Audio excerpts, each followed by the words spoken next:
تاجیکستان 25 ینور سال 2011 خانم نیشا کوست کردار سفارت ایمه در جمهوری تاجیکستان برای شرکت در مراسم افتتاح رسمی به استفاده دادن ساختار نو آب تامین کنی به دهه چشمسار ناحیه فیض‌آباد تشریف آورد. کارهای برقرار کنی در دایره لایحه تامین آب تازه نوشاکی در تاجیکستان عملی گشته از جانب آژانسی ایمه عاید به رشد بین المللی مبلغ گذاری شده است.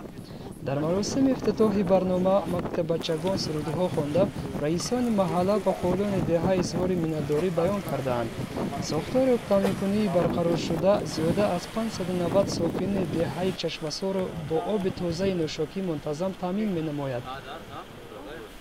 لوحه مذکور در دهه چشمسار یک از 8 لوحه های خرد آب تامین کنی بوده از جانب لوحه USAID تامین آب تازه نوشاکی در تاجیکستان در همکاری با شریکان محلی در قلمرو تاجیکستان در سال 2010 عملی گشته است.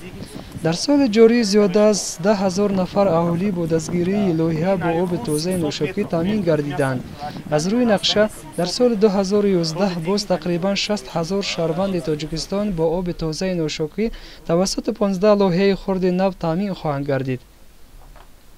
با دستگیری لوحه مذکور برزم کارهای برقرارسازی با یک قطار آموزگاران محلی از جمله خوانندگان فعال تیار شدند که وظیفه اساسی آنها گذراندن درس‌های آموزشی و پهن کردن ملک‌های حفظ سلامتی و بهداشت بین صدها خوانندگان مکتب میباشد. آموزش‌ها عاید به مسائل سلامتی و بهداشت بخش مهمترین لوحه به حساب می‌رود، زیرا بهداشت نامصائب، رعایت نکردن قاعده‌های بهداشت و استفاده آب افلاس هر سال در جهان سبب فوت تقریباً 1.6 میلیون کودکان سن تا 5 ساله می‌گردد.